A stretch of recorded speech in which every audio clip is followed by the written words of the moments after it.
I'm assuming Ava leaked the recording of her conversation with Natalia about Allison and Christina.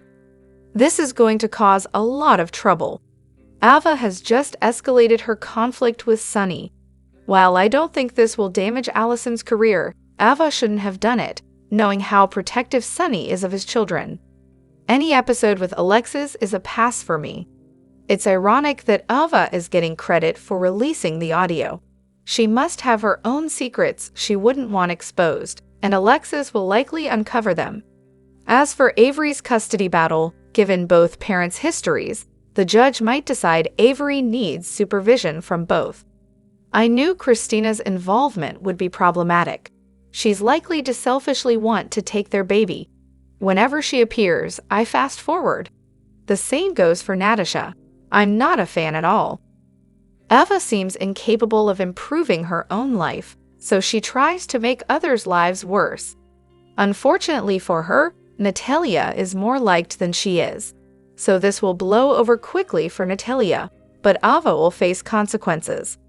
Sonny is tired of her games, and no one in town would mourn if he finally put an end to her.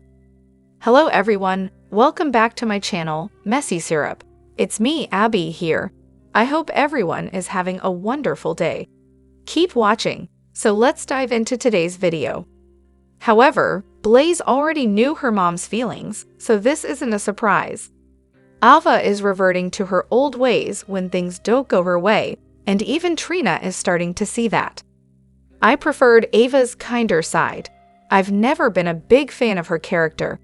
I love Sonny, but I hope they uncover the truth about his medication being tampered with, and Ava knew about it. It's not like Ava is a saint. This will come back to haunt her. She's the one responsible for betraying him while pretending to care all the time. I never liked her character. I prefer Ava when she's scheming and vengeful, rather than how they were writing her earlier this year with the whole Nicholas and Austin situation. This person really gets on my nerves. Sonny will likely retaliate and possibly take their daughter away from her forever once he discovers the medication tampering. Ava's downfall is inevitable. Even though I'm not liking Sonny right now, he needs to set Ava straight for deceiving him. It seems Ava doesn't care about Chrissy's relationship with Blaze. This recording could damage their relationship, just like Ava didn't care when she switched Morgan's medication, which led to his death. I fear Chrissy and Blaze might break up because of this recording. Additionally, I admire Eva LaRue's acting talent, but I find Natalia's character very unlikable. June was Pride Month, and given Christina's sexuality, it would have been nice if the show had acknowledged it, even subtly, perhaps by incorporating rainbow colors somehow. Acknowledging Pride might have served to humble Natalia, who struggles to accept her daughter for who she truly is. She seems to only want to accept Christina on her own terms, which feels unjust. Carly should inform Jason about who she shared his deal with the feds with. Considering all he's done for her, like buying back half of the hotel, that's true love, but she confides in Brennan. Go Ava, why not? Natalia's true feelings are finally exposed, so why not reveal her true colors? Enough of her hypocrisy. Sonny's also a hypocrite for feeling betrayed by someone else. If he's going to be angry at anyone, it should be her. Moreover, Ava has lost weight and looks fantastic, but it's important she doesn't lose any more. She's been working out and looks absolutely gorgeous. Nancy Lee Grahn is a great actress on the show, but her political comments are rubbing people the wrong way across the country. We've been loyal viewers of General Hospital long before she arrived, and her storyline is one of the least engaging. It might be time to phase her out. Her daughters, except Sam and Molly, serve a real purpose on the show. We're still waiting for follow-up on Dr. Gatlin Holt's murder, who was stalking Ava before she went to Sonny's, and who bought Windermere from Ava. These unresolved storylines aren't suspenseful, they're just frustrating. Hopefully, the new writers will tie up these loose ends before moving on to new plots. Perhaps during Ava's court battle with Sonny, the picture of Dr. Gatlin Holt and the gun that shot him will mysteriously surface. Ava needs to be cautious. Sonny isn't thinking clearly due to his medication changes. If he finds out, he might act impulsively and target her first without hesitation. On the other hand, Ava needs to leave Trina out of this. She's been through enough. There shouldn't be a future fight between Joss and Trina over this. Ava also needs to keep Laura out of it. She seems intent on turning everyone against him to get her way. Alexis should uncover her plans and hold her accountable for her actions. This has dragged on for too long. I know Trina loves Ava, and Ava loves her too. So Ava should leave Trina out of this. The first thing that comes to mind is what happened with Kiki. Trina better not get hurt because Ava is reverting to her old ways. She thought she had Sonny under control, but when he told her to leave, she felt that to her core. It's ironic how she celebrated when Sonny shut the door on Nina, only to face a similar rejection herself. She and her brother Julian were mobsters. She's beautiful and a talented actress. We all know it's a soap opera, but many of us, myself included, can't stand her actions sometimes. Ava clearly has something planned. Time will reveal her intentions. If Trina knows what's best for her, she'll stay out of this and let Ava handle her own issues. Ava claims to love Trina like a daughter, but her actions don't reflect that. Trina should keep her distance from Ava to avoid getting hurt.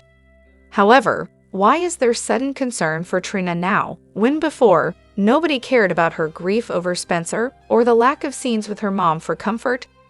People were upset when she cried on screen over Spencer and questioned freeing Heather, who killed her first boyfriend. Why the change in attitude towards Trina all of a sudden? I see something fishy here. Trina should stay out of it, and rightly so, but Ava won't be happy about that. Ava might use her influence, claiming she gave Trina a job, taught her everything, and provided opportunities because of her. I hope Trina tells Ava where she can stick that job and sees Ava for the manipulative person she is. Ava is nothing but a manipulative snake, and Laura fell right into her trap. Dealing with Trina is just a waste of time. Ava knows about the medication situation and keeps it to herself. Hopefully, this absurd storyline will end soon, and Sonny will find out. Rather than just kicking Ava out, he should cut her off completely from their daughter. They're never seen together in scenes anyway. Additionally, it's time for Natalia to return to her hometown. This character feels unnecessary. The actress is beautiful and talented, but they've put her in a difficult position that doesn't seem essential to the story. There are so many characters and storylines that feel superfluous. Lois was a great addition until the big Nina reveal to Sonny and maybe the wedding. However, bringing her on to Deception seems like a plot device because the writers aren't sure what else to do with her now. Blaze is a solid choice as the new face of Deception. She and her mom are good people, despite the doubts raised by Ava's planted confession. Natalia's journey shows that people's perspectives can change and grow, which is a message Deception should support. Moreover, it's interesting to hear that someone your age still watches daytime soaps. I'm sorry you missed the era when there were up to 15 soap operas on the air. I used to watch AMC, OLTL, and G8 Live, and Record Y and R, B and B, ATWT, and Guiding Light in the late 90s and early 2000s. There are many reasons why your generation isn't watching daytime anymore, and it's a complex issue. The funny thing about the shows you mentioned is that they all share similarities with soap operas.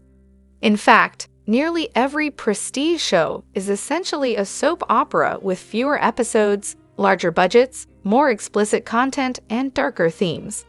Game of Thrones, a medieval soap opera. 13 Reasons Why, a drama focusing on tough social issues. Euphoria, a high-intensity drama with soap opera elements. Continuing stories are the heart of daytime drama, and every successful primetime or streaming show is essentially a soap opera without the daily episodes and melodramatic tropes. Even Bridgerton follows a soap opera format. What sets daytime apart, at least for me, is the continuity and the opportunity to see characters develop and age over time. It might sound strange, but I still feel attached to Robin Richards' version of Maxie because I watched her grow up on the show, even though Kirsten Storms has portrayed her for the past 20 years. Seeing these characters daily creates a unique bond. I'll wrap this up, but did you know that in the 1980s, daytime soap revenue was crucial in sustaining network programming during rough patches? Teenagers like yourself were among the most dedicated viewers. If you ask someone in their 50s or 60s about characters like Jenny and Greg or Angie and Jesse, they'll definitely remember them. On the other hand, Jason's parenting is often portrayed as problematic on the show, especially when it comes to his interactions with Danny.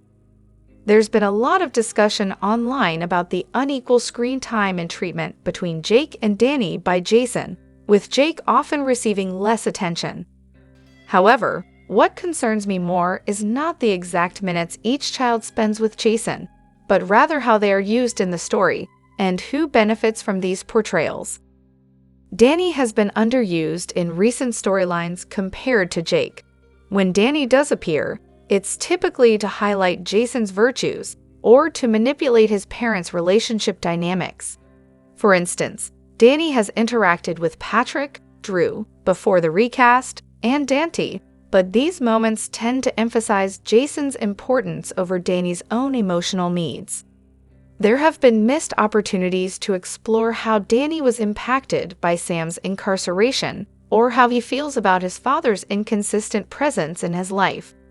Instead, Danny has often been brought in to reassure Jason or to align with his perspective, without much regard for Danny's own feelings. One significant moment was when Danny expressed his frustration with Jason leaving and breaking promises.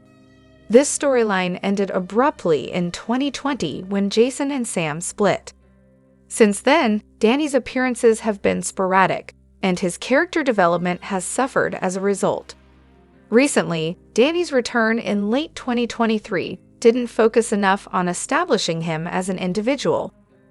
Instead, the narrative quickly reverted to comparing him to Jason, despite Jason's frequent absences and inconsistent parenting. The show has also missed opportunities to show Danny's personal growth or interests, reducing him to a prop that reinforces Jason's image as an involved father. This approach contrasts sharply with Jake, whose storyline has been more consistent and respectful of his relationship with his mother. Overall, my concern isn't just about the amount of screen time Jason's sons receive, but the lack of coherent, character-driven writing that does justice to their perspectives and experiences. Jake's portrayal has been more balanced, while Danny's role often feels like a vehicle to enhance Jason's image rather than exploring Danny's own journey. Additionally, the last we saw of Cyrus, he was recovering from a severe beating by Sonny. Since then, there's only been a brief mention of Dex planning to kill him, according to Jocelyn. Many fans, including myself, are eager to see more of his storyline unfold. I have some theories, like him possibly being connected to Pikeman, but I'm curious to see where the writers will take his character next. Turning him into a good guy seemed to limit his character's potential. He excels at playing a villain, and it's clear the actor has great skill in that role. It's possible he might be filming another project, which could explain his absence, but regardless, I hope they find a compelling way to bring him back into the fold of the story.